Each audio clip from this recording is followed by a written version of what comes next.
Nah, coba kita lihat beberapa soal berikut. Tunjukkan fungsi yang diberikan merupakan solusi PD yang bersangkutan. Nah, kalau kalian diminta menunjukkan fungsi yang diberikan, ini solusi dari ini, jangan dari sini dicari solusinya ya. Ngapain susah-susah? Udah diberikan kok ini solusinya. Tinggal menunjukkan aja. Nah, kalau mau menunjukkan, ya tunjuk. Kita buktikan bahwa ruas kiri dari persamaan ini dan ruas kanan sama gitu. Jadi kita hitung ruas kirinya, kita hitung ruas kanannya memakai fungsi yang diberikan. Gitu aja ya. Tapi kalian kalau mau dari sini juga dicari gitu, ini dianggap nggak tahu dicari, nanti ketemunya ini boleh, tapi susah-susah ngapain. Oke, kita lihat ini. Tunjukkan ini. Jadi saya hitung ini dx dan ditambah x per y. Betul nggak hasilnya 0? Jangan ditulis 0 dulu ya. Kita akan tunjukkan bahwa yang ruas kiri ini nanti hasilnya 0. Nah, barusan udah saya omong itu. Saya hitung turunannya pakai aturan rantai 4 min x kuadrat pangkat setengah. Turunkan menjadi ini. Kita hitung dy dx ditambah x per y. Jangan ditulis 0 dulu ya. Kan mau ditunjukkan. Jadi kita hitung. Dy dx masukkan ini, x dibagi y-nya itu. Nah, ternyata hasilnya betul 0. Berarti fungsi y sama dengan akar ini merupakan solusi dari persamaan diferensial ini. Gitu. Aduh, serah. Bentar, minum dulu. Oke. Yang kedua sama aja ya. Saya skip aja, udah mudah. Nah, ini mudah-mudah, langsung saya buka aja. Coba kita lihat yang soal contoh 2. Harus dibaca soalnya. Dari sebuah gedung yang tingginya 100 meter, sebuah bola dilempar tegak lurus ke atas dengan kecepatan sekian. Jadi coba kita lihat, ini gedung tingginya 100 meter, bola dilempar tegak lurus dengan kecepatan awal 200 meter per detik. Bila percepatan gravitasinya G, tentukan kecepatan dan posisinya setelah 4 detik. Oke. Ya. Jadi kita pakai hukum Newton 2 tentunya ya. Percepatannya itu G gitu ya. Nah, ini masalah tanda ke bawah mau negatif, ke atas positif terserah ya. Oke, saya notasikan dulu ini. T waktu, V kecepatan, H menyatakan ketinggian bola dari tanah ya. Tadi apa pertanyaannya? Tentukan kecepatan dan posisinya setelah 4 detik. Ya kita tentukan aja kecepatannya karena percepatannya udah tahu, yaitu G. Oke. Oh, saya kumpulkan dulu kecepatan awal, ketinggian awal, kemudian percepatan ini pakai min ya. Karena ini saya kecepatannya ke atas, ngitungnya ke atas itu positif. Jadi kalau ke bawah dihitung negatif. Oke. Di ujian kemarin itu ada masalah itu kan ya, yang partikel satu hanya bergerak di sumbu Y, yang dua itu di lingkaran, ya detailnya saya lupa. Itu diskusinya panjang tuh karena ada yang menjawab angkanya negatif, positif, harusnya negatif. Oleh sistem disalahkan. Nah, jadi diskusi panjang pengertian kecepatan, laju, terjemahan dari speed, velocity, diskusi panjang di WA grup dosen pengajar matematika 1A. Ya, nggak tahu gimana kesimpulannya. Oke, yang penting di sini kalau salah satu positif, ke atas positif, yang ke bawah harus negatif ya. Kalau enggak nanti celaka. Kenapa? Kecepatan ke sana positif, kalau percepatannya juga positif, berarti naik terus nanti. Gitu ya. Padahal ini enggak, nanti kecepatannya kan berkurang waktu naik ke atas. Oke, kecepatan integral dari percepatan hasilnya ini. C-nya kita cari dari syarat awal, ini kecepatan awal. P-nya ini. Nah, setelah 4 detik, pertanyaan yang A. Apa tadi?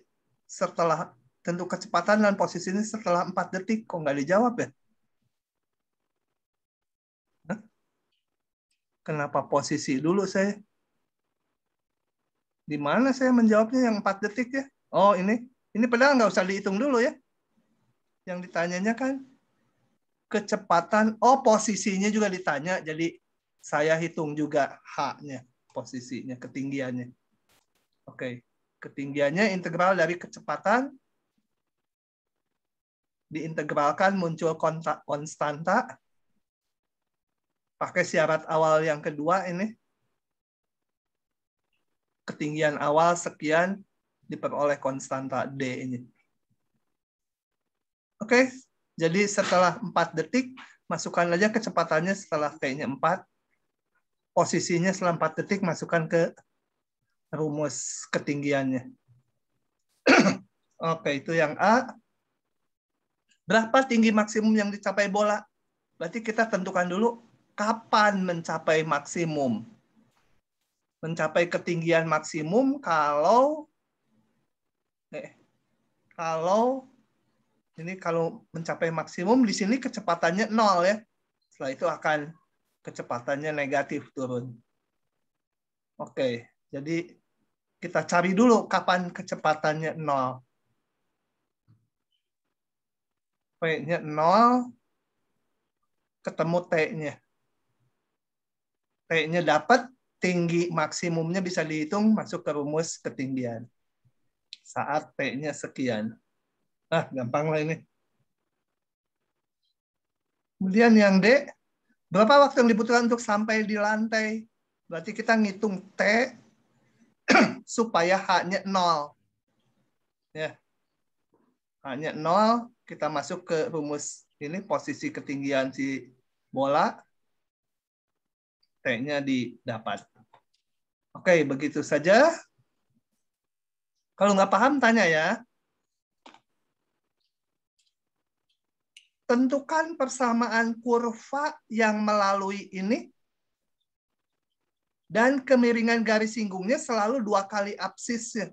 Ini nih, kemiringan garis singgung berarti dy dx ya. Dy dx selalu sama dengan 2 kali absisnya, berarti 2 kali x ya. Absis itu x-nya. Kalau yang tegak tuh ordinat. Kalau posisinya koordinat. Oke. Kita lihat ini berarti dy dx 2x. Dan melalui titik ini kita selesaikan dulu cari y-nya. Kembali pakai pemisahan variabel, tekniknya yang x dengan dx, yang dy dengan y. Integralkan. Kembali konstantanya munculkan di salah satu ruas saja. Seperti ini. C-nya dicari karena melalui ini, bisa ditarik C-nya. Saat X-nya 1, Y-nya 2. Nih, C-nya ketemu. Nah, kurvanya adalah ini. Oke, simpel-simpel. Saya ngebut aja. Tentukan persamaan kurva yang melalui ini dan kemiringan garis singgungnya, kembali dy dx, setengah kuadrat ordinatnya. Cepat aja ya. Setengah kuadrat ordinatnya, jadi setengah y kuadrat. Oke. Kembali kumpulkan yang ada y dengan dy, yang ada x dengan dx, konstanta kemana aja. Integralkan. Rumuskan y-nya. C-nya dihitung dari sini. Saat x-nya 1, y-nya 2. Y-nya 2 saat X-nya 1. Oke, didapat C-nya. Cepat saja ini. Nah, dapatkah persamaan diferensial ini diselesaikan dengan pemisahan variabel? Tentu saja nggak bisa, karena kita nggak bisa misahin ini ya. Gimana misahin supaya X, Y-nya nggak kecampur? Nggak bisa ya. Oke. Nah, itu adalah mengakhiri bab penggunaan turunan. Sampai situ dulu ada pertanyaan? Target kalau mengikuti silabus, target minggu ini hanya sampai situ. Tapi kita akan terus ya. Karena apa?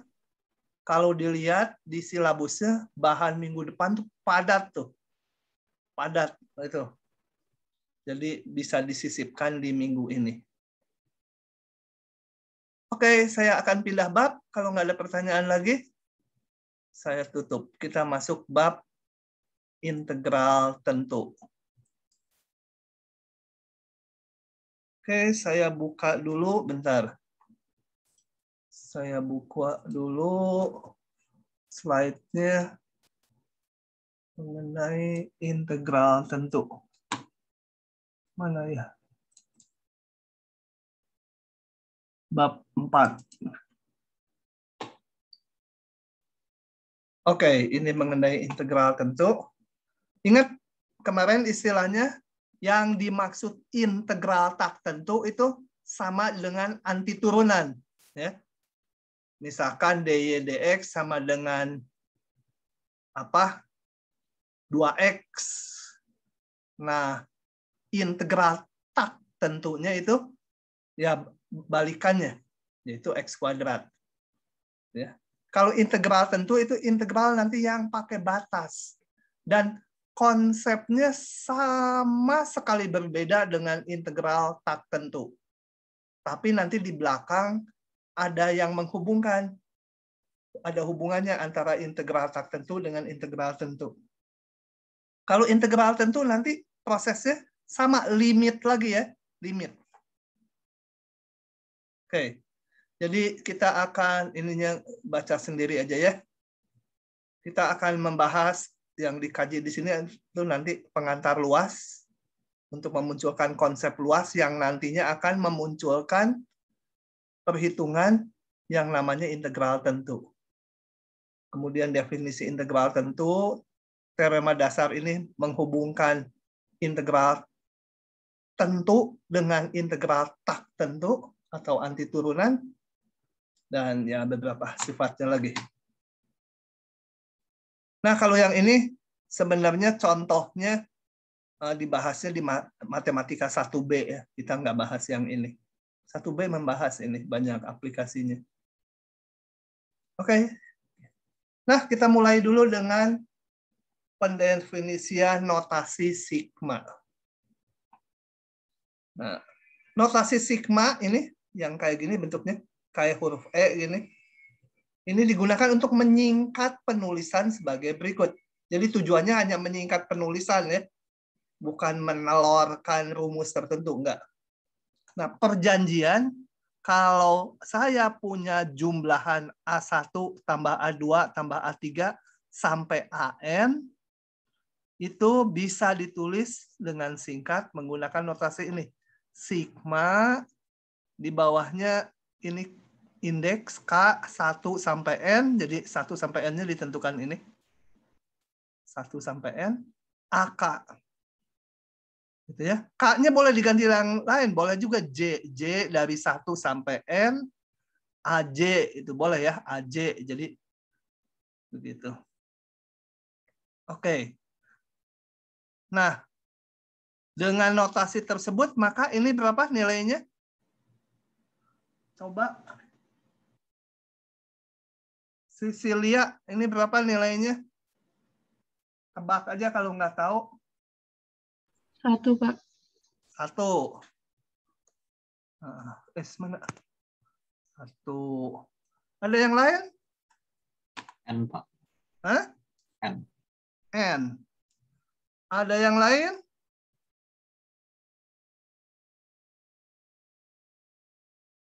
Nadia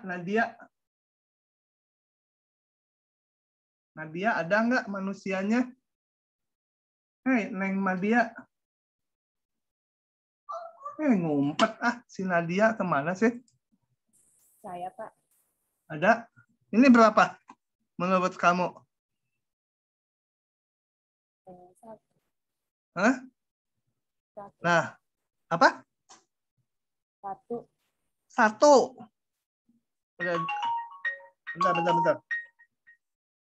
Bentar. Bentar ya. Halo? Ya? Naon kerku? Ya udah, saya kuliah heula.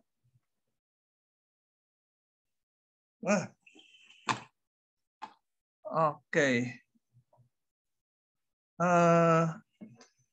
Coba kita lihat. Notasi sigma. Nggak harus K ya. Ini saya pakai AI gitu ya. I sama dengan 1 sampai 10. Ini artinya apa? Ini artinya gini. Masukkan I-nya 1. Ini hasilnya apa? A1. Masukkan I-nya 2 sekarang. Jadi A2 ditambahin. Masukkan I-nya 3. Jadi yang ini jadi A3. Terus sampai masukkan I-nya 10 menjadi A10. Nah, kalau di yang soal ini, AI-nya selalu 1.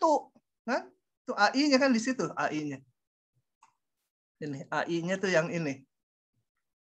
Sorry, di sini AK ya. Jangan I. Kalau di soal, sekarang yang biru AK. Masukkan K-nya 1. A1 berapa? 1.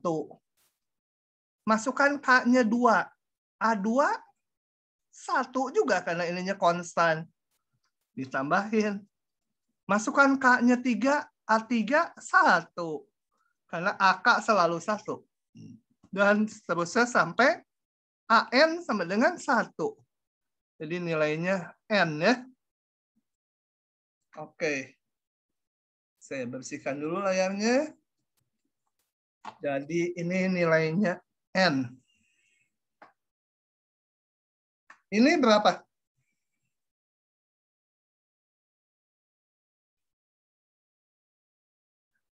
Sisilia lagi. NC, Pak. Hah?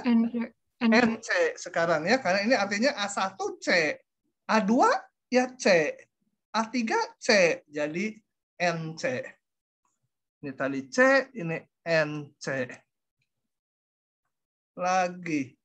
Nah, kalau sifatnya kalau ada C kali AK, konstanta bisa keluar ya. Sebenarnya ini juga konstanta bisa keluar menjadi sigma 1 gitu ya. Kan ini C kali 1. Sigma 1 tadi sama dengan N. Oke, kalau ada konstanta seperti ini, kalau ini bukan plus min ya, bukan ini harus ada 2 nih. Ini harus diperbaiki lagi. Oke. Ini artinya yang plus ikut yang plus. Sigma AK tambah BK sama dengan sigma AK tambah sigma BK. Sigma AK dikurangi BK sama sigma AK dikurangi sigma BK. Jadi bisa dipisah gini. Oke, ini notasi sigma itu fungsinya. Ini indeks akhir.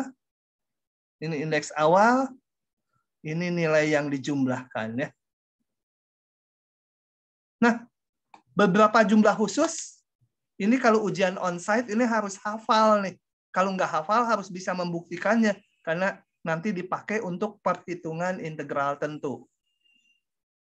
Oke ya, saya nggak akan buktikan ini. Buktinya ya yang paling natural pakai induksi matematik. Tapi kita nggak perlu buktikan. Nah, mengingatnya ya ini, kalau yang pertama mungkin gampang ini. Deret apa ya di SMA? Deret geometri ya. Ini setengah N kali A plus SN gitu yang rumusnya di geometri itu. Ya ini setengah N, suku pertama 1, suku terakhir N.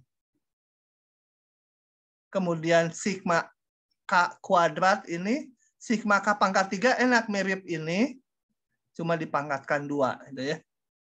Jadi yang harus dihafal sebenarnya lebih ke ini 2. Yang ini tinggal pangkat 2-nya. Contoh. Nyatakan ini sebagai fungsi dari N. Jadi nggak pengen nggak ada I-nya. Hanya dinyatakan dalam N.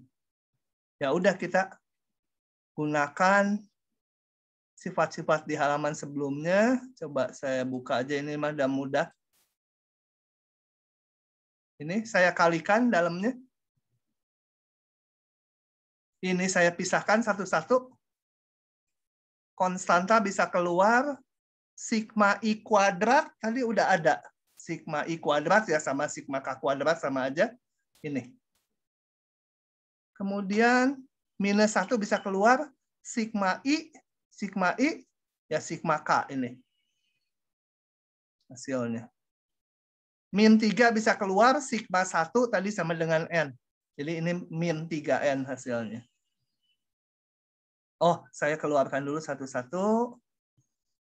Nah, ini tinggal pakai rumus ini. Masukkan aja, udah jangan dihitung di dalam kepala, nanti pusing. Yang penting langkahnya tahu. Ini tinggal kita sederhanakan didapatlah. Gitu ya. Bentar.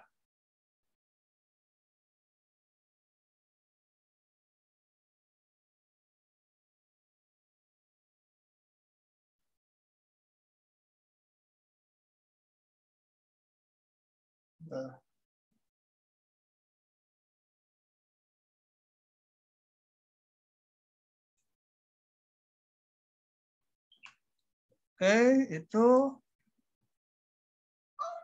Nah, oke, sigma, notasi sigma kita biarkan dulu.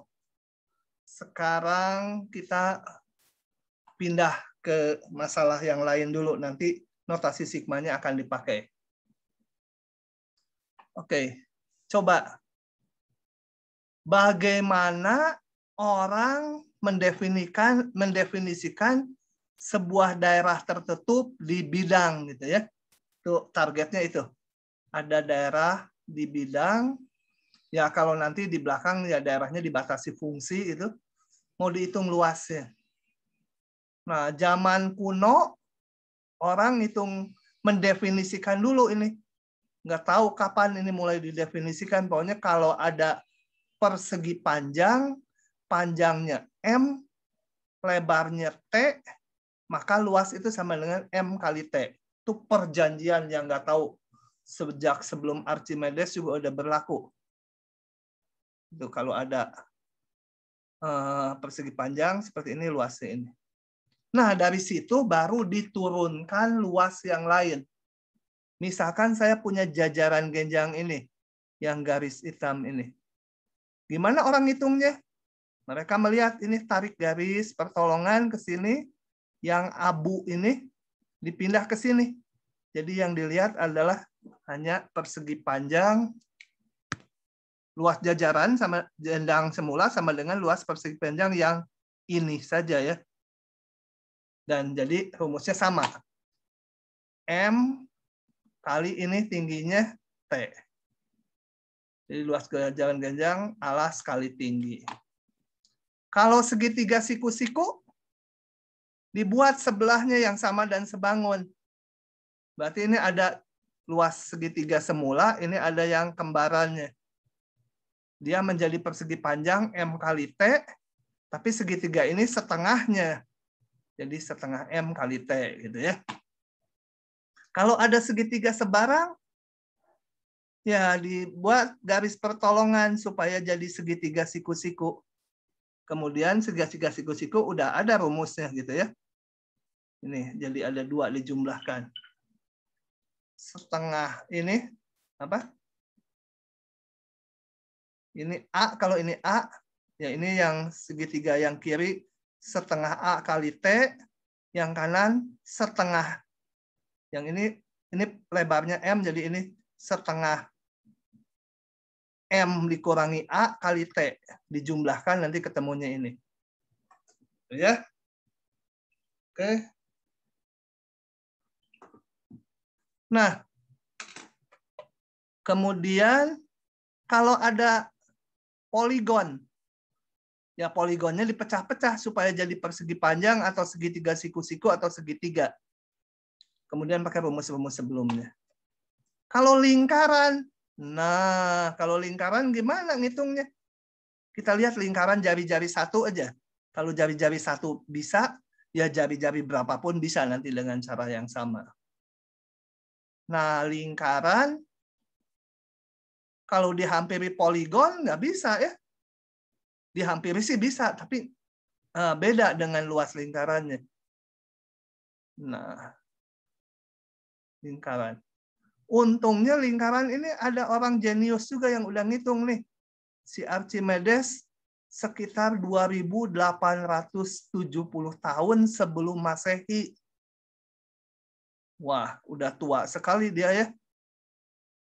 Dia ngitungnya gini, luas lingkaran. Oke, coba saya klik di sini. Lingkaran jari-jari satu. Sebentar. Nah, baru bisa diklik. Caranya si Archimedes karena mungkin manusia zaman purba nggak banyak belajar, belum ada kalkulus, dia ngitung pakai geometri biasa. Pertama, ini dia bikin segi empat beraturan di dalam lingkaran, bikin persegi. Atau pokoknya poligon ya, dengan 4 sisi yang beraturan. Ini jari-jarinya 1, ini juga tingginya 1, jadi luas segitiga ini bisa dihitung dikali 4. Itu adalah luas yang poligonnya. Poligon dengan 4 sisi. Jadi bisa dihitung ya dengan eksak yang poligonnya. Dihitung luasnya ini. Kan ini 1, ini 1, ya berarti ini setengah kali 1 kali 1. Setengah ada 4 biji. 4 kali setengah ya di luasnya 2. Kemudian dia perbanyak, N-nya jadi 8. Ini pun dengan mudah dihitung. Karena ini 1, ini juga 1, sudutnya juga tahu kan? Sudutnya pasti 45 derajat ya. Pi per 4. Bisa dihitung lah luasnya dengan mudah. Oke, N-nya 8, dia hitung luas yang krem ini. Didapat sekian. Kemudian dia bikin jadi segi 16, double. Tujuannya apa? Untuk menghampiri luas lingkaran. Tapi meski demikian kan nggak sama, karena kalau diperbesar pakai mikroskop elektron, tuh ini masih ada celah gitu ya. Tapi dia lakukan itu. N-nya 16, dihitung luasnya karena poligon bisa dihitung. Oke ya. Luasnya dia hitung sekian. Di double lagi poligonnya jadi 32. N-nya 32. Jadi hampir berimpit dengan luas lingkaran yang sebenarnya mau dihitung. Dia hitung poligonnya luasnya sekian. Di double lagi 256. Gambarnya ada di sini. Saking berimpitnya udah nggak kelihatan kan? 256 udah nggak digambar. Saya kehabisan tempat. Tapi tetap bisa dihitung poligon. Luasnya sekian. Di double lagi. Enggak, langsung 4 kalinya. Segi N-nya sekian. Dapat sekian. Nah, kalau kita amati, dirumuskan secara teratur dengan ilmu matematika modern, ini berapapun N-nya dia, tadi ini 4, N-nya ini 8, ini 16, 32, 64, tadi terus berapa, 128, 256, 1024, selalu poligon PN lebih kecil dari luas lingkaran ya. Luas lingkaran kan melingkupi poligonnya. Jadi ini. Oke. Limit N mendekati tak hingga, kalau N-nya dibuat sangat-sangat besar, maka limit dari luas poligon akan lebih kecil sama dengan limit dari luas lingkaran. Sorry, lebih kecil sama dengan Itu ingat gini, kalau fx kecil gx, limitnya bisa sama ya. Menuju titik C dari fx bisa sama dengan limit gx. Limit n menuju tak hingga gx. Gitu. Meskipun tadinya fungsinya lebih kecil. Contohnya ini aja, kalau f-nya ini, g-nya yang warna lain. Misalkan yang biru ini g-nya ini. Nah, di sini nilainya. Itu yang merah selalu lebih kecil dari yang biru. Tapi limitnya di titik C sama limitnya. Demikian juga ini. Luas poligon selalu lebih kecil dari luas lingkaran. Tapi limitnya, kalau N menuju tak hingga, limit luas poligon lebih kecil sama dengan limit luas lingkaran. Kalau luas lingkaran kan konstanta. Tertentu nilainya luas lingkaran meskipun belum tahu kita. Jadi kalau ini dilimitkan, ya hasilnya sama dengan luas lingkaran sendiri ya. Jadi kenapa yang ini kok ada limitnya, yang ini kok nggak ada? Ya ini kalau dilimitkan, hasilnya tetap dia, karena ini konstanta. Oke. Lanjut lagi. Nah,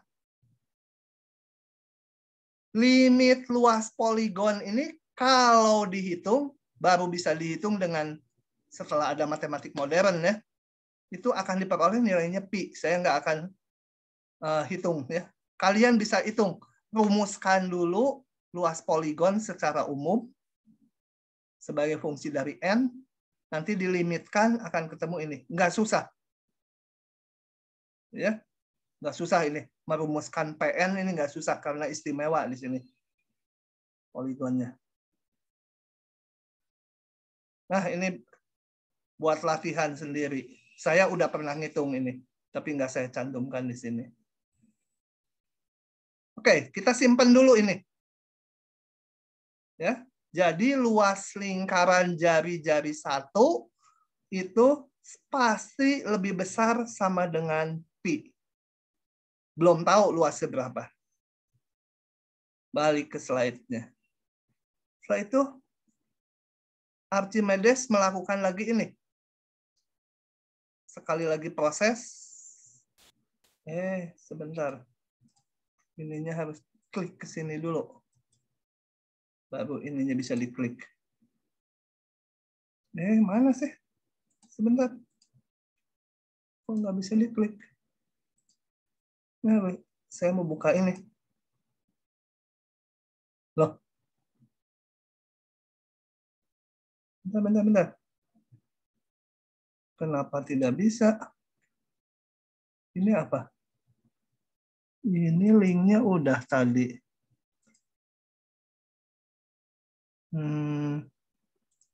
Ini yang sama ya, kebuka ya. Kalau gitu saya cari manual dulu. Itu harusnya yang satu lagi. Saya copy paste-nya salah.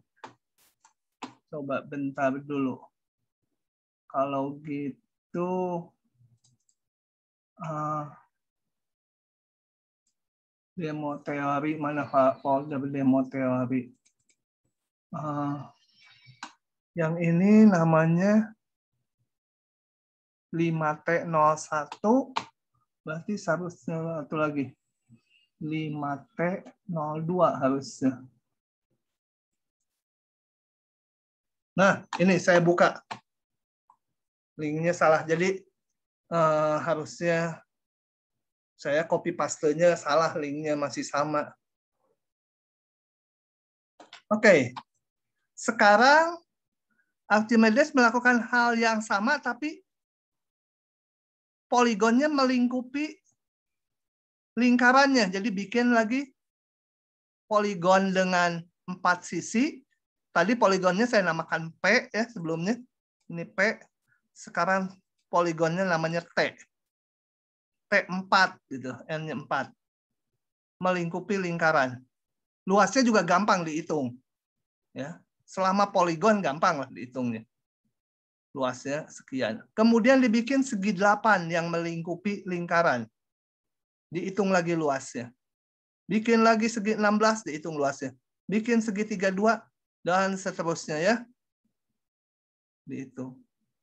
Nah, kita lihat bahwa berapapun N-nya, luas lingkaran selalu lebih kecil dari luas poligon, karena poligonnya melingkupi lingkaran.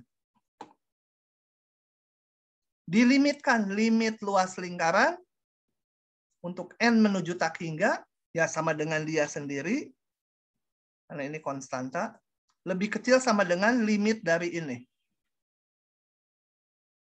Nah, limit ini memang baru bisa dihitung jauh setelah Archimedes meninggal. Yaitu kalau dihitung limitnya, ternyata dapatnya ini pi nilainya. Kalau dihitung. Kalian udah bisa nih ngitungnya harusnya. Rumuskan luas TN secara umum, dilimitkan, itu bisa dihitung. Jadi kita bandingkan ini. Luas lingkaran tadi selalu lebih besar sama dengan pi. Dari yang satu lagi kita peroleh luas lingkaran selalu lebih kecil sama dengan pi. Jadi saya balik ke sini. Disimpulkan luas lingkaran adalah pi, karena pakai prinsip Apert ya. Luas lingkaran itu lebih besar sama dengan pi, di satu pihak dihitung dengan cara lain, luas lingkaran lebih kecil sama dengan pi. Jadi luas lingkaran antara pi dan pi, ya haruslah persis eksak sama dengan pi. Sangat eksak, bukan hampiran lagi ini. Cuma untuk mendapatkan eksak, ya ininya harus dilimitkan. Oke. Itu Archimedes. Kita nggak akan melakukan hal seperti Archimedes karena teknik menghitungnya sekarang udah lebih maju. Tapi idenya akan kita pakai gitu. Nah, coba kita lihat. Perhatikan sebuah daerah yang dibatasi oleh ini nih. Gambar daerahnya ini. Daerahnya seperti ini. Fungsi kuadrat, kalian bisa gambar ya. Garis X sama dengan 1, garis X sama dengan 3, dan sumbu X positif. Ya, sumbu X saja cukup. Nah, idenya kita nggak akan bikin poligon kayak Archimedes, tapi akan dihampiri oleh persegi panjang kuning. Gitu ya. Jadi si daerah yang krem ini akan kita hampiri dengan persegi panjang yang warna kuning. Caranya gimana? Ya interval ini kita bagi, interval 1 sampai 3 dibagi N bagian, setiap subinterval dibikin persegi panjang. Bikin persegi panjangnya gimana? Nanti ada berbagai variasi. Nah, kalau dihampiri yang kuning, maka perbedaan luas yang krem dengan yang kuning adalah yang saya warnain ungu ini. Ya, itu dinamakan galatnya. Oke. Nah, berdasarkan cara membuat persegi panjang kuningnya, dikenal ini metodenya. Jumlah Riemann kiri, ini terjemahannya ya, diterjemahkan gitu aja, jumlah Riemann kiri. Riemann ini nama orang ya. Riemann yang menemukan integral tentu, itu si Riemann. Sayang dia orang bule. Coba kalau orang Indonesia mungkin ininya dihapus. Ininya dihapus. Eman gitu ya. Eman itu nama orang Sunda, si Eman. Oke, coba kita lihat macam-macamnya. Ini 3 yang dikenal umum. Ini nggak usah dibaca atas ya. Pokoknya ada daerah ini. Kita hampiri dengan persegi panjang. Pertama, ini intervalnya 1 aja. 1 interval, kemudian di ujung kirinya dibikin persegi panjang sampai ke nilai fungsi. Bikin persegi panjang, maka luas yang krem dihampiri yang kuning. Galatnya gede ya. Kemudian diperbaiki. intervalnya dibagi 2. Ini, 1, 2, dan 2, 3. Interval yang subinterval yang depan, kembali ujung kirinya menentukan tinggi persegi panjangnya. Interval kedua sama, ujung kirinya, yaitu di titik 2, dibuat persegi panjangnya. Nah, yang krem dihampiri dengan yang kuning. Tapi ada 2 bagian ya. Galatnya udah lebih bagus daripada yang ini tadi. Ini galatnya segini, ini galatnya udah lebih kecil. Kemudian diperhalus lagi kayak Archimedes, dibagi 4. Dibagi 4 subinterval. Di setiap subinterval pakai ujung kirinya pembentuk persegi panjangnya. Ujung kiri ke nilai fungsi persegi panjang persegi panjang. Kita lihat galatnya udah makin kecil lagi nih, galatnya yang putih ini. Galat penyimpangan terhadap nilai yang aslinya ya. Segi 8. Segi 16. Ini di sini ada hitungannya ya, kalau dilihat ini berubah. Itu betul-betul saya hitung di sini. Kita lihat makin banyak n-nya, subintervalnya makin kurus, itu hampirannya makin bagus kan? Tuh gitu. Segi 64, hampiran luas yang di bawah kurva menjadi semakin teliti. Cocok ini untuk para cewek. Kenapa? Cewek-cewek itu kan sukanya, ada yang suka diet, ya diet sih nggak apa-apa sih. Cuma dietnya sampai keterlaluan. Udah kurus gitu ya. Kakinya sama tangannya udah kayak beating gitu. Kayak, udah kayak sebuletan bolpen kali. Masih aja ngerasa gemuk. Udah dibilang orang-orang, aduh kamu kok kurus sekali. Masih diet, saya gemuk gitu ya. Susah. Tapi kalau integral bagus, kita lihat. Makin kurus persegi panjangnya, makin hampirannya makin bagus ya.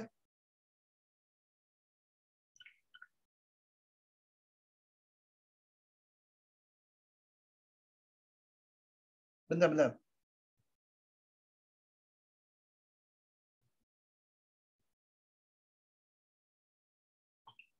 Nah, begitu. Sampai kapan menghampirinya? Sampai n-nya menuju tak hingga, nanti akan kita hitung setelah ini. Kalau n-nya sampai tak hingga, ternyata yang kuning nanti akan persis sama dengan luas di bawah kurva. Akan persis. Nggak ada galatnya lagi. Asal n-nya tak hingga. Tapi gimana n-nya tak hingga? Nanti pakai konsep limit lagi. Begitu ya.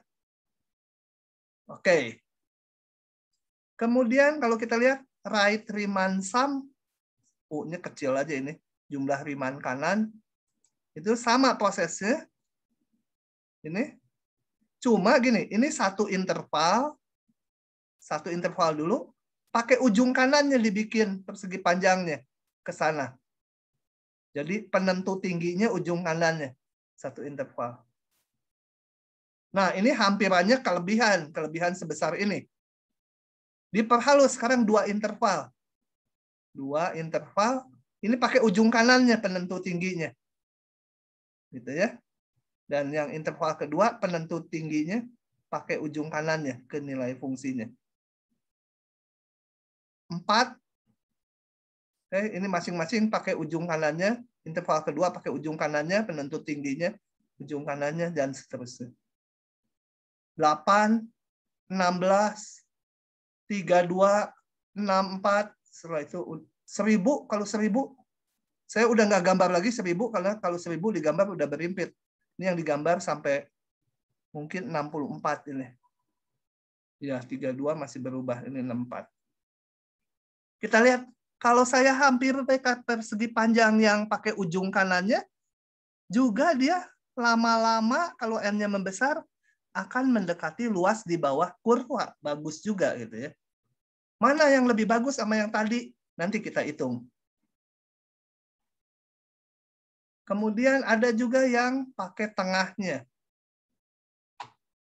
Ini satu interval di tengahnya, penentu tinggi fungsinya. Nah, gitu.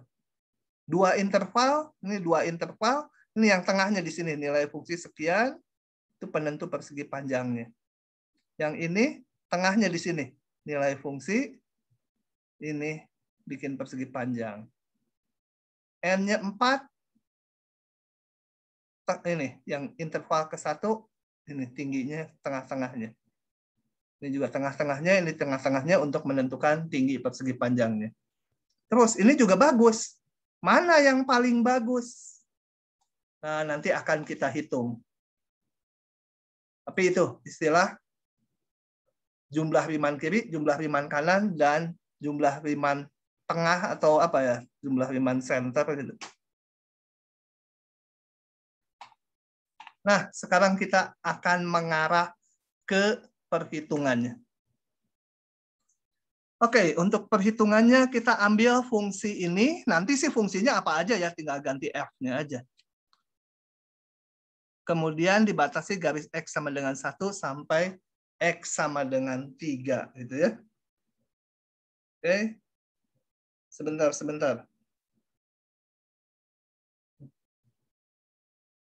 Oke. Kemudian kita akan menghitung luas yang krem.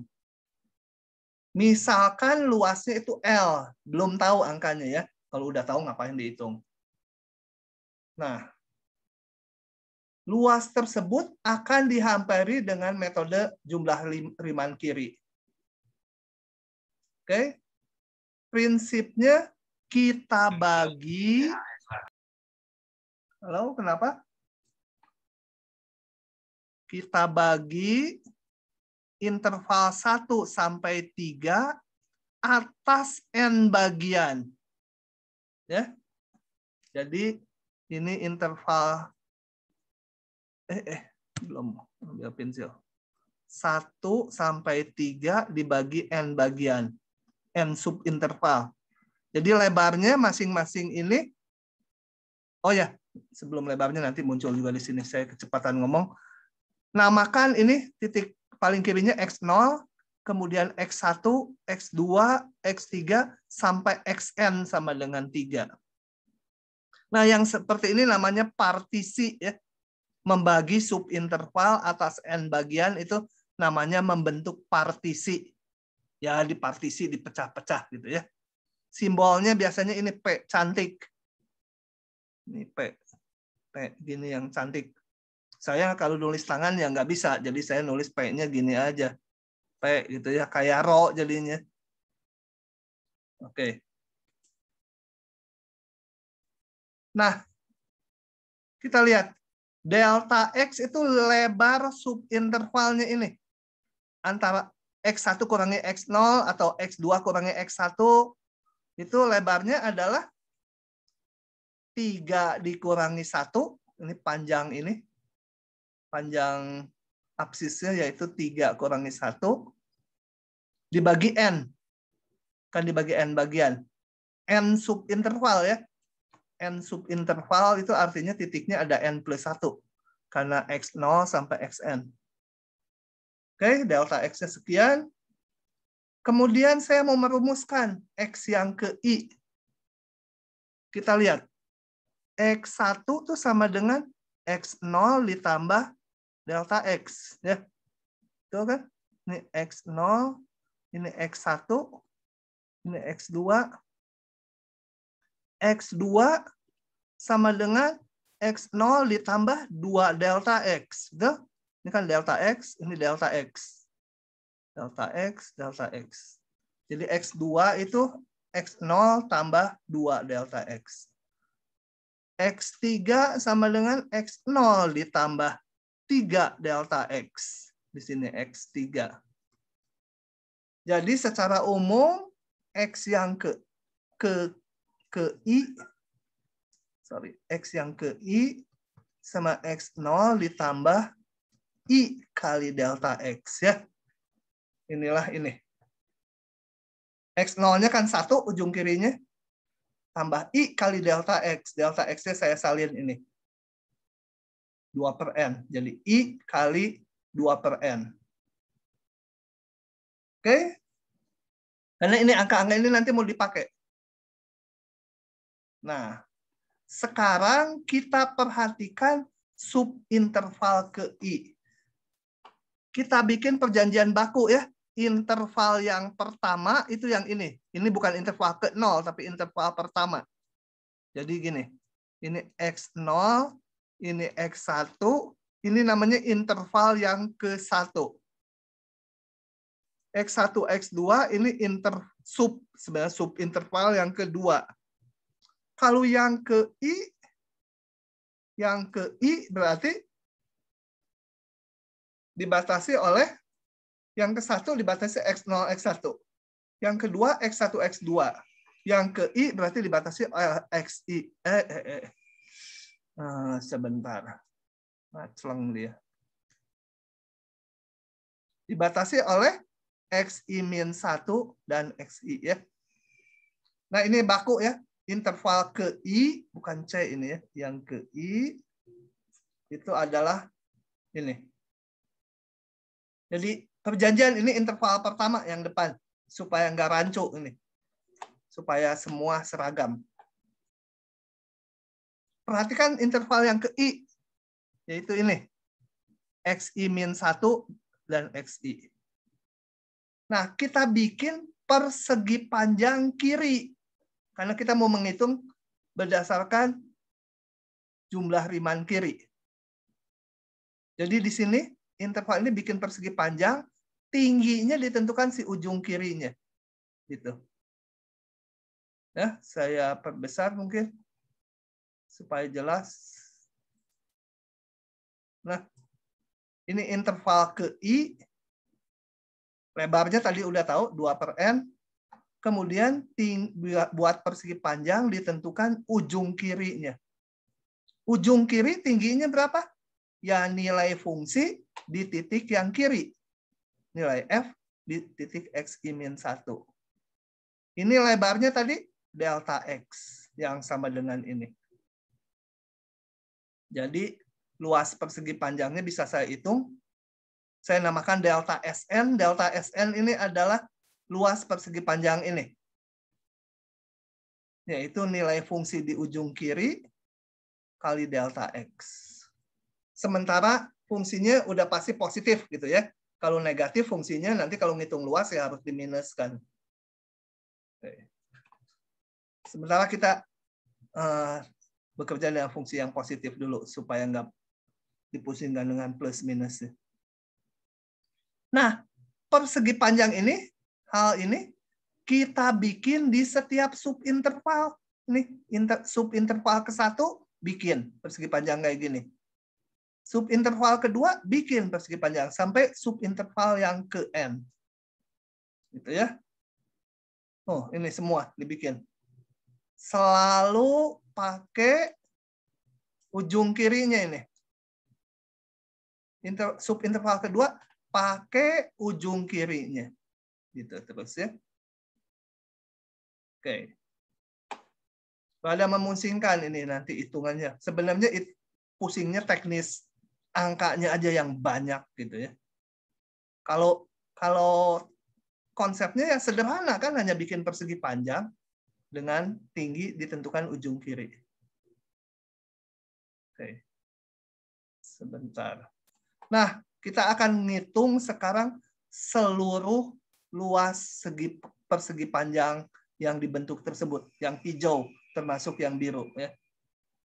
Kita akan jumlahkan. Sampai sini dipahami, ini akan dipakai nanti delta X dan XI adalah ini. Oke. Nah, kalau nggak ada kita hitung di halaman berikutnya. Kita lihat. Luas persegi panjang yang pertama adalah ujung kiri kan tadi, ujung kirinya yang ini ya.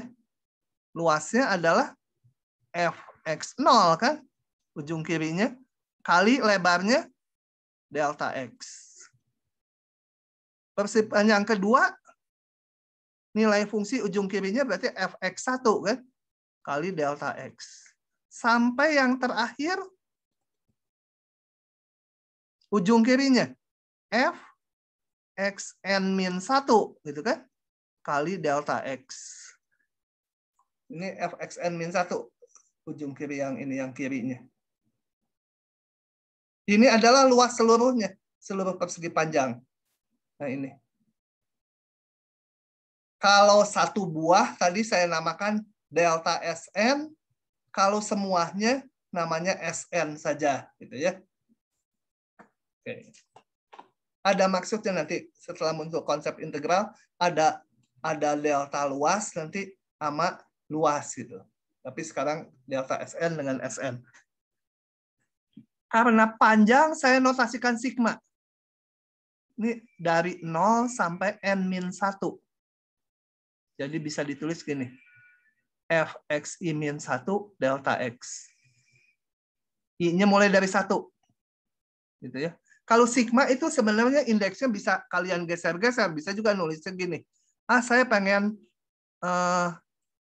I-nya dari 7 sampai n tambah 7.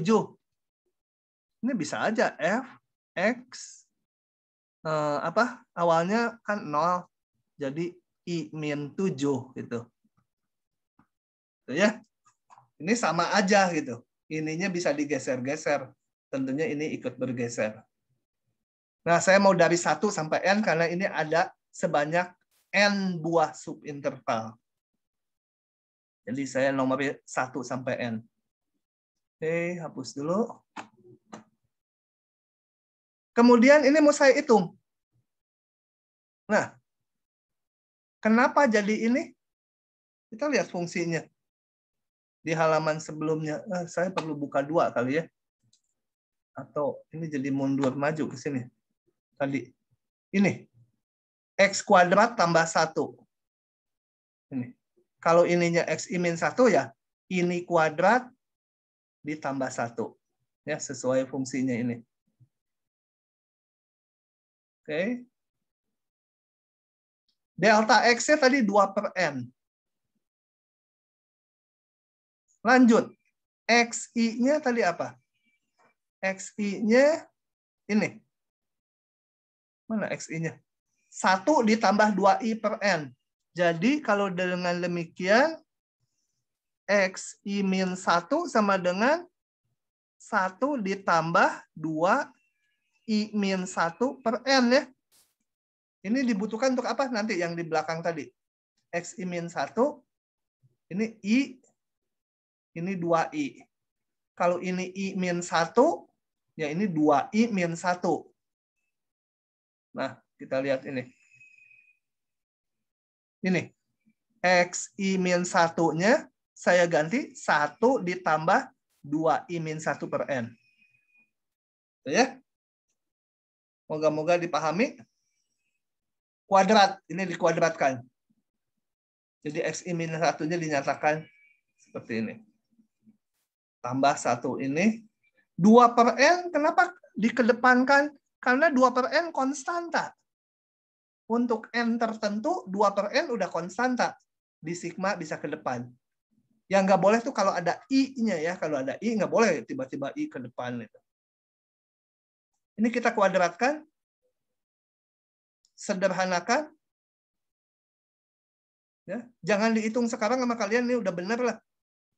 Nanti pas belajar aja kalau mau ngitung.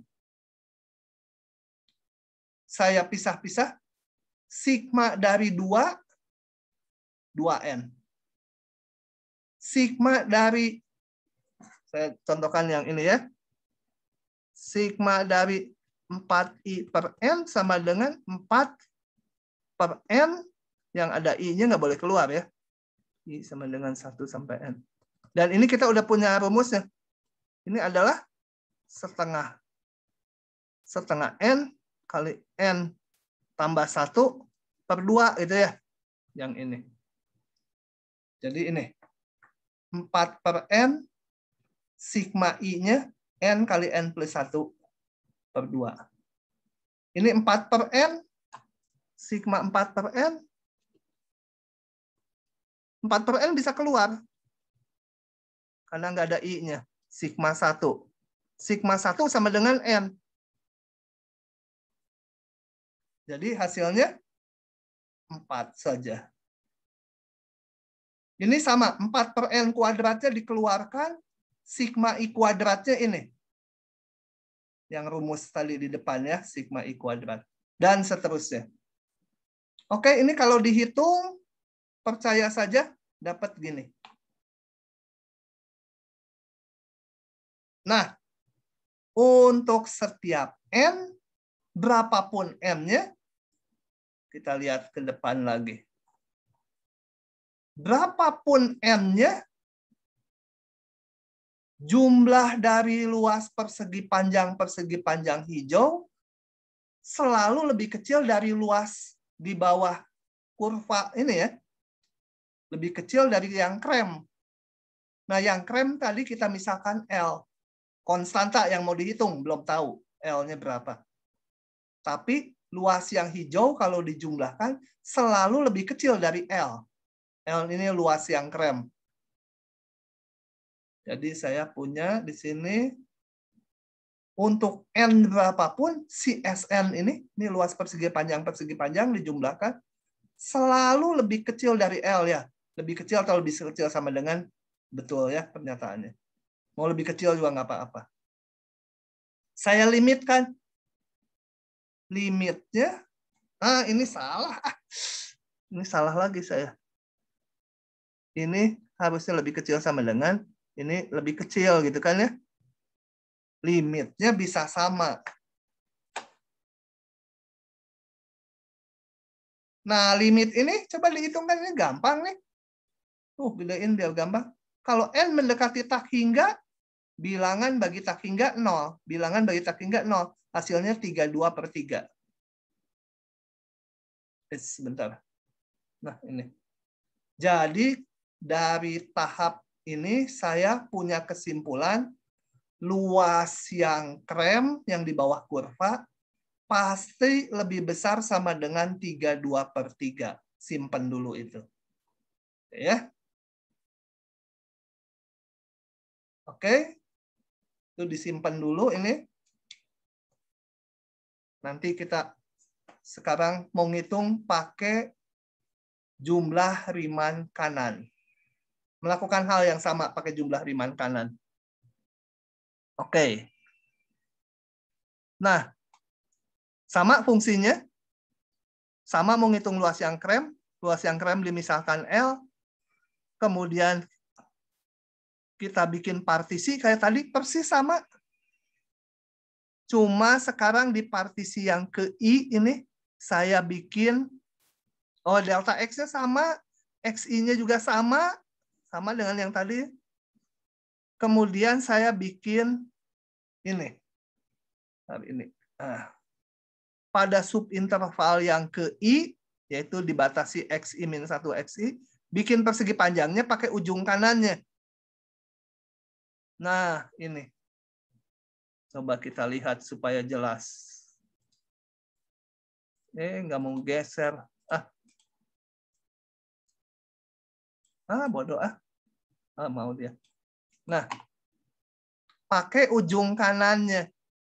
Berapa luasnya? Luasnya adalah nilai fungsi di titik XI, ini tingginya, kali lebarnya delta X.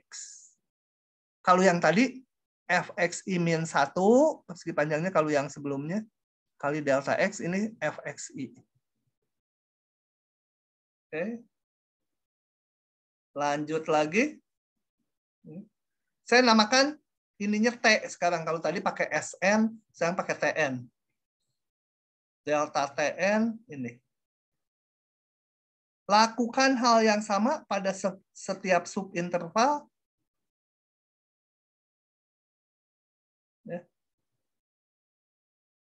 Nah, kemudian kita mau menghitung total jumlah luasnya. Oke, kita lihat supaya bisa ciluk bak sebentar saya akan bukanya lebih gampang gini. Bentar ya, tungguin dulu. Saya harus copy file. Copy. Saya mau bukanya 2 file. Supaya Hitungnya enak.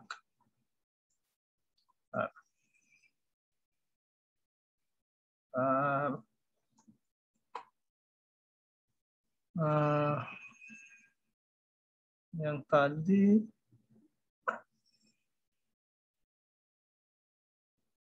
sebentar. Ngepasin. Ini hitungannya sebentar. Coba kita lihat ya. Ini supaya saya bisa gini. Bolak-balik ini dengan ini. Ini dulu bolak-balik enggak? Bolak-balik ya. Jadi yang pakai ujung kanan akan dihitung luasnya. Berarti yang pertama ini fx1 kali delta x, luas yang ini. Yang kedua fx2 kali delta x. fx3 kali delta x. Itu adalah ini. Si Tn. Ya, kalau yang tadi yang kiri Sn, ini Tn. Notasikan sigma, langsung. Ya udah nggak apa-apa. Notasikan sigma. XI-nya diganti dengan tadi XI-nya ini sama aja. Kalau tadi XI-1, sekarang ini XI. Ini XI-nya. FXI dulu. FXI ini XI kuadrat tambah 1. XI-nya baru diganti ini. Kuadratkan tambah 1. Sederhanakan. Masukkan ke rumus sigma ini. Kayak tadi. Diperoleh ini. Oke. Nah, kita lihat. Luas L, yaitu luas yang krem. Yang krem itu konstanta ya. Luas yang krem. Selalu lebih kecil dari Tn ya. Berapapun Tn-nya. Karena Tn itu kan melingkupi. Yang persegi panjang kan lebih gede dari kurva. Nih. Luas persegi panjang, luas yang krem di bawah kurva itu konstanta selalu lebih kecil dari Tn berapapun n-nya. Salah lagi ini ya, harusnya lebih kecil ya nantilah. Maka limitnya, ini betul sekarang lebih kecil sama dengan cuma ininya aja harusnya lebih kecil saja. Nah ini limitnya berapa? Ini 0, ini 0, ini 32/3. Nah, saya dapat ini. Jadi, L lebih kecil sama dengan 32/3. Padahal tadi saya ngitung yang sebelumnya.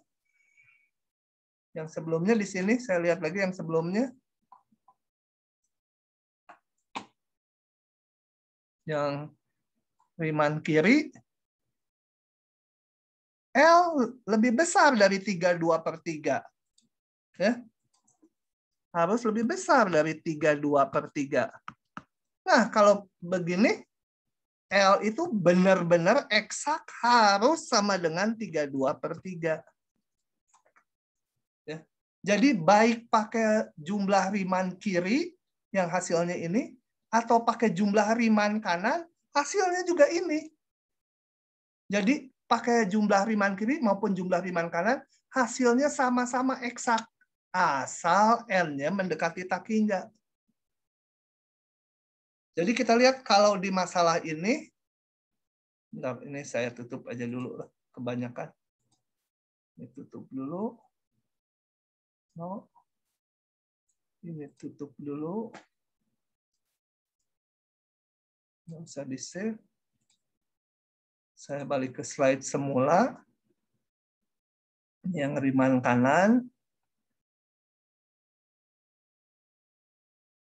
Kenapa nggak bisa full screen ya? Ini udah yang Riemann kanan. Jadi, nah kita lihat waktu pakai Riemann kiri ketemu ini. Waktu Riemann kanan ini right Riemann sum ya. Ini tuh left Riemann sum. Dapatnya ini kita gabungkan pakai prinsip Apit karena ini kan limit. Boleh pakai prinsip Apit. Jadi luasnya benar-benar 100% nggak tanpa galat luas di bawah kurva adalah sekian. Dan kita lihat, sekarang pertanyaannya, kalau pakai Riemann tengah gimana? Pasti akan sama juga, karena apa? Riemann kanan itu kan yang paling ekstrim gedenya, melebihi dari kurva. Riemann kiri yang paling kecil. Kalau Riemann tengah, pasti nanti dapat nilainya di antara ini dan ini. Ini sedangkan ini bilangan yang sama, Riemann kiri dan Riemann kanan limitnya. Kalau pakai Riemann tengah, ya pasti akan ketemu sama. Jadi mau pakai Riemann kiri, Riemann kanan, Riemann tengah, hasilnya pasti sama saja. Asal N mendekati tak hingga. Oke, begitu ya. Nanti ini ide untuk mendefinisikan integral tentu. Karena nanti waktu di integral tentu, kita udah nggak usah pusing. Apa mau pakai wakilnya ujung kiri, persegi panjangnya, atau ujung kanan, atau tengahnya, atau titik yang lain. Ternyata nanti nggak pakai yang mana aja, hasilnya sama semua. Oke, sekarang jadi akan dirumuskan ke perumusan yang lebih umum. Coba saya baca dulu. Dari hitungan luas dengan metode ini terlihat hasilnya tidak bergantung titik wakil. Titik wakil itu titik untuk menentukan tingginya persegi panjang. Mau yang kiri, mau yang tengah, mau yang kanan gitu. Dengan demikian titik wakil di setiap subinterval boleh dipilih bebas. Asal di subinterval tersebut. Maksudnya gini. Bentar. Saya mau perbesar dulu. Jadi, nah ini sebenarnya ada. Jadi, untuk persegi panjang yang pertama, wakilnya boleh aja kirinya. Yang kedua, saya mau pilih yang ini aja wakilnya. Boleh, silahkan. Persegi panjang yang ketiga, saya pilih yang ini aja. Boleh. Nanti kalau dilimitkan, hasilnya sama aja. Total luasnya. Cuma kalau nanti kita mengerjakan soal, tentunya nggak ngacak gini ya. Kita pilih yang kiri semua, atau kanan semua, atau tengah semua, supaya hitungannya teratur. Tapi intinya konsepnya, pakai yang manapun akan sama aja. Karena kita udah menghitung pakai yang paling ekstrim paling besar, dengan yang ekstrim paling kecil, hasilnya sama aja tadi. Ya, oke. Oke, ini barusan yang saya omong. Meskipun bebas, titik wakil. Ini apa? XI garis. XI garis itu ini. Titik yang menentukan tinggi persegi panjang. Jadi untuk interval pertama, ini, interval pertama, saya pilih yang ini. Ini dinamakan X1 garis. Penentu tingginya. Di interval kedua yang ini, dinamakan X2 garis. Garisnya nggak ada hubungan dengan rata-rata ya. Aduh, ini di Zoom nggak bisa nulis ya. Maunya nulis X2 garis ya. X2 garis. Tuh, duanya jadi gitu. Itu artinya wakil di subinterval kedua. Ini X3 garis. Garisnya nggak ada hubungan dengan rata-rata. Kalau di statistik, kadang-kadang rata-rata pakai garis gini. Ini nggak ada hubungan dengan itu. Ya, wakilnya bisa dipilih bebas. Namun biasanya tentunya dipilih yang memudahkan perhitungan. Oke, ini contoh kalian kerjakan sendiri dengan membebek mengikuti yang tadi. Hanya ganti fungsi, ganti interval untuk latihannya. Oke. Nah, sekarang kita akan merumuskan pengertian yang kayak tadi, jumlah Riemann secara umum. Fungsinya mau kontinu boleh, mau nggak kontinu boleh, mau bisa negatif nggak apa-apa, gitu ya. Akan dirumuskan konsep jumlah Riemann secara umum. Nah, oke, untuk itu coba perhatikan fungsi F yang terdefinisi antara dari A sampai B interval tutup. Nggak harus kontinu. Nggak harus positif. Ya. Nah, kemudian kita partisikan ini atas N bagian. Dan sekarang partisinya tidak perlu sama lebar. Jadi, yang ini segini, yang ini lebih lebar. X1, X2, ini intervalnya lebih lebar. Ini segini. Ini ada yang lebar sekali. Ya. Tapi kita ingat bahwa kalau lebar, hampiran persegi panjangnya tadi jelek ya terhadap luas fungsi di bawah kurva. Tapi ini biar aja. Lebarnya nggak harus sama ya. Kalau tadi kita ngitung luas kan, lebarnya selalu sama, delta X-nya sama dengan lebar interval dibagi N. Sekarang nggak. Boleh bebas. Karena bebas, kalau tadi kan intervalnya 1, 3, ini X0, X1,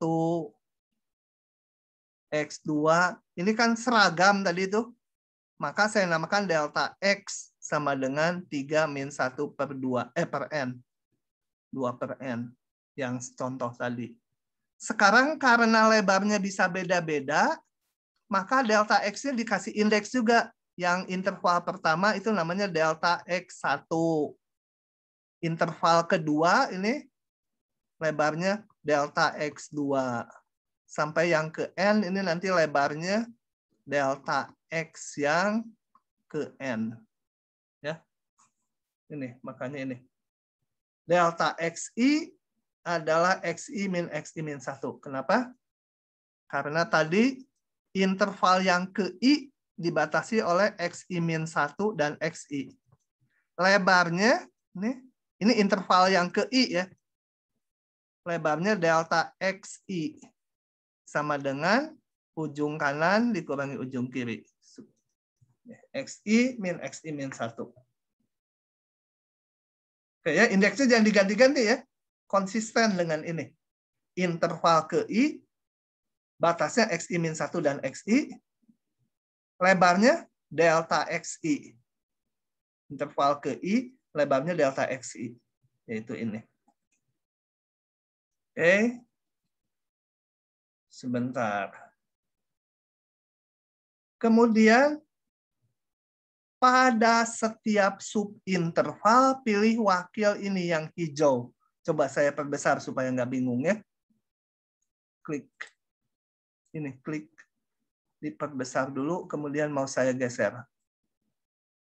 Kok nggak bisa digeser? Suka bandel.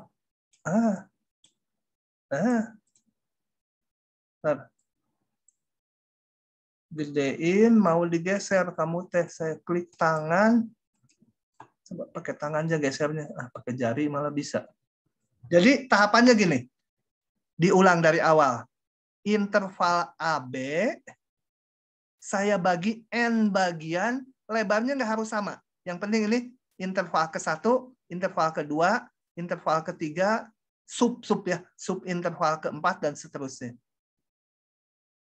Oke. Jadi ini namakan X0, X1, X2. Interval pertama lebarnya delta X1. Interval kedua delta X2. Integral ketiga delta X3. Nah, di setiap subinterval pilih wakil. Ini wakilnya. Yang mana aja, pokoknya di sini mau ujung kiri boleh, mau ujung kanannya boleh, mau di tengah-tengah boleh, mau agak condong ke kiri boleh. Pokoknya pilih satu wakil, namakan X1 garis. Ini bawah itu untuk mempertegas yang di atas ya. Sebenarnya yang bawah nggak ada. Yang ada ini aja. Koordinat ini sumbu X, ini sumbu Y, ini grafik. Ini untuk mempertegas aja. Jadi ini, si hijau ini, ya ini koordinatnya X1 garis. Di interval kedua, pilih titik lagi. Namakan X2 garis. Interval ketiga, pilih lagi X3 garis. Ya. Titik X3 garis. Dan seterusnya. Pokoknya milih titiknya harus di dalam subinterval atau ujungnya juga boleh. nggak harus teratur. Tentunya kalau kita hitung nanti ya kita pilih kiri semua atau kanan semua supaya gampang. Tapi konsepnya boleh bebas. Oke, lanjut. Nah, kemudian kita bentuk, saya perbesar lagi. Ini. Wakil ini buat apa? Menentukan tingginya ini ke nilai fungsi. Oke? Ini wakilnya ini, nilai fungsinya di bawah, biar aja nanti negatif gitu ya. Nah, ini. Karena jumlah Riemann itu bukan ngitung luas nanti. Ngitung luas bertanda gitu ya, bisa negatif. Ini wakil ketiga, hitung nilai fungsinya, bikin persegi panjang. Yang keempat, wakilnya ini bikin ke fungsi, bikin persegi panjang. Gitu ya, dan seterusnya. Nah, dari situ muncullah jumlah Riemann dari fungsi F atas partisi P. Ini simbolnya Rp, kayak rupiah, Rp. Itu adalah sama dengan luas-luas persegi panjang ini. Luas dalam tanda petik, yaitu nilai fungsi kali lebarnya. Jadi bisa negatif ya, kayak ini. Nilai fungsinya kan negatif yang kedua ini intervalnya. Kali lebarnya. Biarin aja. Jangan pedulikan negatif positifnya, sesuai apa adanya. Nilai fungsi kali ini. Nilai fungsi kali ini. Nilai fungsi di titik wakil kali lebarnya. Jumlahkan semua. Itu namanya jumlah Riemann. Oke. Nanti ini akan mengarah ke integral tentu bentar lagi. Ya, nanti pertemuan Kamis karena Rabu libur. Oke. Nah, perlu catatan. Nilai sebuah jumlah Riemann tidak tunggal. Karena apa? Kita lihat di sini. Tergantung kita bikin partisinya kan. Kalau si Adil bikin N-nya 10 subinterval. Saya mah nggak mau capek. Bikin subintervalnya 2 aja. Cuma 2. Si Adil ngitung, saya ngitung, hasilnya pasti beda. Dia mah ada 10 persegi panjang, saya mah cuma 2. Titik wakilnya mungkin mikirnya berbeda juga. Jadi kan tergantung titik wakil nilainya. Tergantung banyaknya N. Gitu ya. Tergantung apalagi satu lagi. Tergantung lebar tiap subinterval. Lebarnya kan bisa beda-beda. Jadi jumlah Riemann nilainya nggak tunggal. Si A bikin, si B bikin, si C bikin. Bisa beda-beda nilainya. Biarin aja. Kemudian nilainya bisa negatif. Kalau nilai fungsinya negatif, ya dia hitungkan rumusnya ini negatif nilai fungsi. Jadi jumlah Riemann bukan menyatakan luas ya. Menyatakan jumlahan luas-luas persegi panjang, tapi luas bertanda. Bisa negatif, bisa positif. Ya sebenarnya bukan luas itu. Kemudian jumlah Riemann jelas-jelas tidak sama dengan luas di bawah kurva ya. Apalagi kalau yang negatif enggak sama. Ini lihat lebih-lebihnya juga banyak. Oke. Tapi nanti mengarah akan jadi sama nanti. Itu jumlah Riemann. Nah, kita lihat contoh 2 ini dulu ya, sebentar. Setelah contoh 2 ini baru nanti tentu nanti. Ingin bertanya, Pak. Ya? Kalau misalnya kan jumlah Riemann itu nilainya sangat bervariasi, Pak. Ya. Kita masih bingung untuk apa sih kita menghitung jumlah Riemann itu, Pak? Nanti jadi integral tentu. Kamis ini saya bahas. Sekarang contoh dulu aja. Jadi ada jumlahan seperti ini namanya jumlah Riemann. Fungsinya nanti belum saat ini. Yang penting kalian tahu tahapannya membagi subinterval, menjadi beberapa subinterval, milih titik wakil, membentuk persegi panjang dan menjumlahkannya. Ini ya. Bahan ini. Fungsinya nanti Kamis baru tahu. Tapi intinya mau meniru yang kayak luas persegi panjang di depan. Cuma yang di depan kan fungsinya positif. Jadi betul-betul kelihatan sebagai luas. Nah, oke, kita bahas ini dulu ya dengan cepat. Tentukan, nah ini kenapa ada suatu, karena di soal ini diberi kebebasan. Si A dan si B ngitung hasilnya bisa beda. Tentukan suatu jumlah Riemann dari fungsi ini dengan daerah definisinya dari 1 sampai 5. Nah, di sini, coba kita lihat rumusnya lagi ya, jumlah Riemann. Mana? Ini apa sih? Ini mah udah tadi ya. Saya tutup. Jumlah Riemann ini. Rumusnya. Kita lihat. Ada membagi subinterval. N-nya berapa? Di soal nggak dibilang, sesukanya kita. Ini, saya pilih N-nya berapa ya di sini? 2 aja nih. Saya pilih N-nya 2. Taunya dari mana ini? Persegi panjangnya ada 2. Yang ini, yang krem, dan yang ini. Jadi, saya pilih X0-nya 1. X1-nya 4. Dan X2-nya 5. Saya hanya bikin 2 subinterval. Nih. X0-nya 1. Kemudian X1-nya sama dengan 4, dan ini X2 sama dengan 5. Jadi saya cuma N-nya sama dengan 2 aja.